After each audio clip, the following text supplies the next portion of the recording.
During the past month, the way we live and work has changed dramatically. Closed borders, quarantines, and countries under extreme pressure. One might ask oneself, do I dare to do business? One could also ask, do I dare not to? Welcome to Bisnode Studio.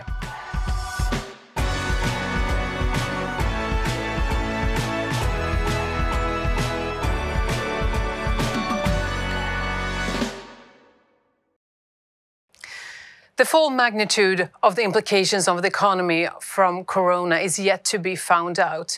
GDP will drop, and we already see high unemployment rates. So how should companies act in a situation out of the ordinary? What is important to take into consideration, and how do you evaluate your business partner's credits during a full-blown crisis? Whom do you trust? These are questions that we will try to answer in today's episode of Bisnode Studio, and this with the excellent help of Peter Nyberg, Group Director of Risk and Credit, and Rickard Kandell, Group Director of Analytics at Bisnode. A warm welcome. Thank you. So, Rickard, if we start with you, it's not a pretty picture we see out there. So from a business perspective, how do you describe the crisis we're in? The most obvious thing is that we're coming from a long period of low risk levels in the economy, and we're quickly moving into a high risk environment. So many companies out there need to remind themselves of how to work in this type of environment. And we receive a lot of questions, companies and customers asking for guidance and expertise. We also see companies reaching out to each other and helping each other during this crisis. And ultimately, it's a very uncertain situation. We simply don't know what the outcome will be and for how long this period will last. From an individual standpoint, of course, we are also changing the way we work. Getting used to working from home and using digital services to connect with each other. But can we see businesses actually starting to adjust to this new situation, Peter? We do indeed, and it is a mixed picture. We have seen over the last few weeks a reduction in credit assessments of between 5 and 20%. So that's the equivalent of going back to the business activity we had in 2017. So that is a fair drop.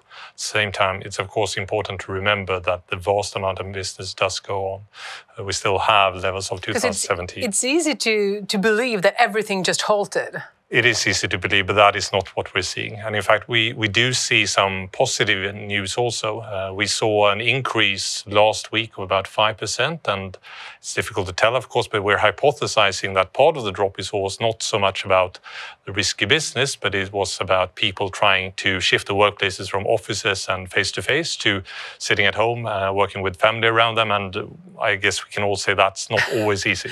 It's been a bit of a challenge as well, that's for sure. So Rickard, can you tell us a bit about the scorecards that you use to evaluate customers' credibility? First of all, I want to go into how liable they are now, but first of all, tell us what they are. What is a scorecard? So there are different types of scorecards, but basically a failure score is a predictive model, and we're trying to pinpoint the likelihood of a company going into bankruptcy in the coming 12 months. The way it works, predictive models in general, we're using historical observations, in this instance up to 7 years of history, and we're trying to take into account both recessions and booms in the economy to predict what will happen tomorrow. So how it works, you train the algorithm based on many different types of data, company financials, company demographics, macro and industry-specific data, as well as more fast-moving data, payment behavior, credit activity, payment remarks. Once the model is built and validated, it's basically updated whenever you notice a new data point. So the model is continuously fed with new data and makes an updated prediction on what will happen. And what happens to these models now with COVID-19? Do you change them? First of all, the very short answer is no. We don't change our approach. We continue to build data-driven models. And it's based on two principles. We don't revert to gut-based decisions now.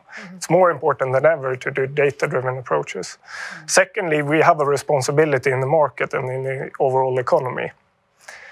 we want to enable trade, and that's why we exist. We don't want to further down, kind of drive the decline by adding fuel to the fire, if you will. Yeah. Okay. You can still rely on the scorecards. That's the overall notion. But is it likely that the scorecards actually underestimate risk? So the relative risk levels are increasing, and as we kind of, as all of us see, it varies also a bit on industry by industry. Some are hit harder and impacted already. Mm-hmm. So it might be, it depends on country by country and how you have developed your scorecard, how much historical data you've included. It might be that we are underestimating the overall risk levels, but the score itself and the relative ranking of companies still holds up. Mm-hmm. So if you flip it around, what we recommend our customers to do is actually reviewing their credit policy and cutoff limits, if that's what they're using as part of their credit process. Okay. So, Peter, is it actually possible even to make good business decisions in a high-risk environment as this? Well, it's certainly possible to do credit risk management well or not so well. Uh-huh. And in a low-risk environment, you don't see much of that impact, because the impact is that you turn away clients that you didn't need to turn away. You say no, and you don't see them anymore, so hence you don't notice that. In this high-risk environment, the losses will increase. And we know from experience that the difference between an average company and a really good company is that the average company tends to act about 3 months before the actual loss has happened, whereas a really good company can act 6 or 9 or even 12 months ahead. Mm-hmm. Companies that are struggling, they tend to act a month or less. And of course, in this volatile environment, these timeframes will shrink, but I do believe it still will be true that the well-prepared company doing proper credit management will have about 12 times as much time to do mitigating actions and actually work with their clients to find a way to keep trading. Mm-hmm. So yes, the impact of doing good credit risk management has just increased. So what do I need to consider then to make my credit decisions, to make them as good as possible? So for the individual decision right now, it's important to look at the cash flow, to look at the liquidity situation, also to look at the payment behavior. You should, of course, also look at credit remarks and such official things, where you need to be aware that those typically are quite lagging measures. The fact that also cash flow, etc., might be a month behind, that doesn't matter so much. It is typically true that it's the weakest companies that will be hit the hardest. Mm-hmm. What you also need to do is you need to take a look at your whole portfolio, because doing these assessments takes time. And if you need to do it on every individual customer, you don't have that time. So you need to look at your whole portfolio and segment that, split it into pieces. If you're highly exposed towards the hospitality industry, towards travel, that is one part of what you need to do. Mm-hmm. You will also find that you have some really good, strong customers. And if we take Sweden as an example, in 1991, worst crisis in recent memory, at that point, 1 in 15 companies roughly went bust per year. Mm-hmm. But among the highest ranked customer or highest rated customers, it was less than 1%. So it's generally true that you have, and everyone will have, a base of really strong customers that you want to do more business with. Mm-hmm. And then you spend your time on what you have in the company to do a really good assessment. Oh. Well, thank you for that. Great help. But I'm also thinking there's a lot of actions taken by governments now, like support packages and such coming in. So how do you actually view those? Do you follow those? Yeah, we have to, and we monitor them closely country by country, because the situation varies in different markets as well. And we do it out of 2 reasons. So first of all, we need to do it in order to interpret the actual data and make sense of it. Of course. So a very concrete example, just a few days ago, Germany changed the obligation to report insolvency until September this year. So how does that hit, and how do we interpret the reports regarding bankruptcies in Germany until that date? Mm-hmm. The second part is we want to understand, similar to our customers, how this situation impacts different industries. So of course we need to monitor it closely, but there is not a data point in the scorecard that says plug in policies. An algorithm for policy decisions. No. But it's also a clear recommendation to our customers. Peter mentioned that it's important to segment your base and understand where your high risk exposure is, where the business value is.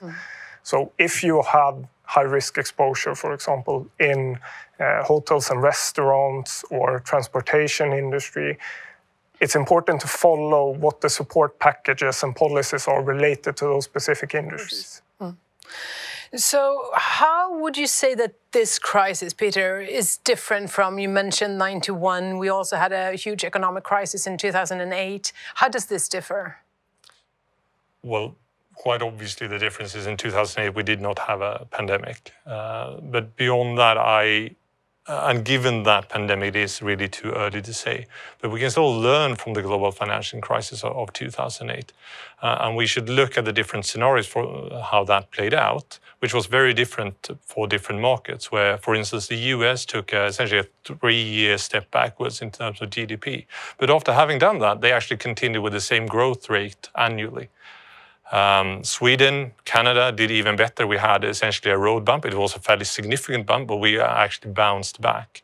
But what we don't want to have in this crisis is the Greek scenario, where they took an immense hit, lost almost, well, more than a decade of GDP and never recovered on the growth rates either. And that is obviously the scenario we're working very hard together to avoid.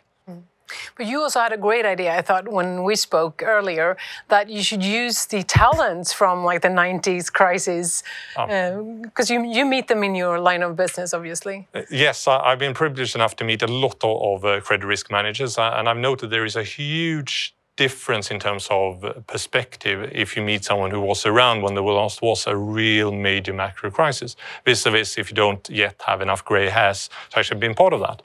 And I have noted already clients seeking out former credit leaders or credit managers and actually drawing on their insight. And of course, many of these people, they are now essentially locked at home and they can't meet anyone. So they're super happy to help and actually do a contribution. And they're quite clear-sighted, have a good perspective on what scenarios could exist and can be a tremendous help in this scenario. And it's not easy to find people who are know credit management well.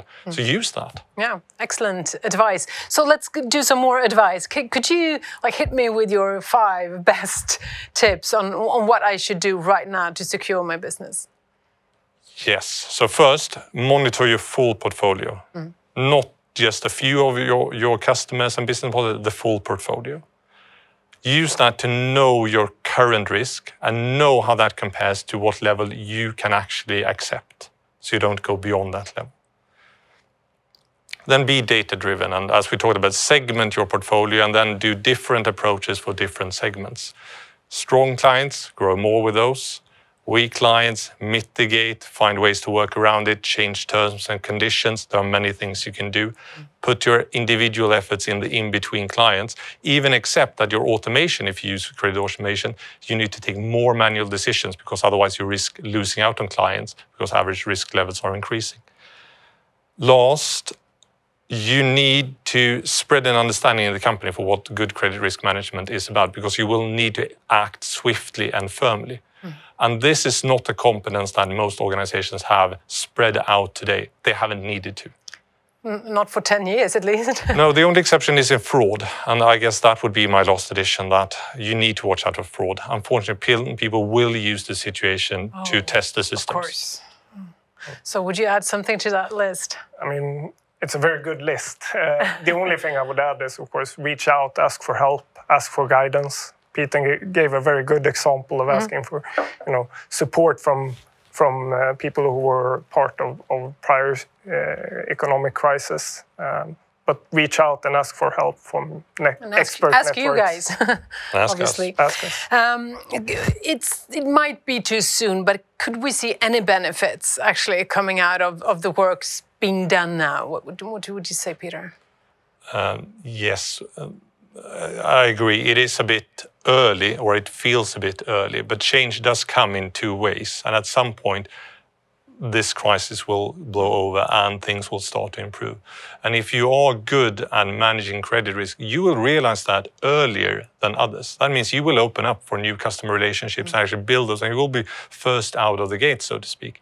And I think that means actually you get back what you invest twice, both now to manage the downside and in the future by being fast on the upside. Thank you, Peter and Rickard, for sharing your insights here today. And if you in the audience have any questions, I'm sure that these guys are willing to answer as many of them as possible. And also keep a lookout for more episodes of Bisnode Studio here at the website. So let's keep going together. And thanks for watching. Stay safe.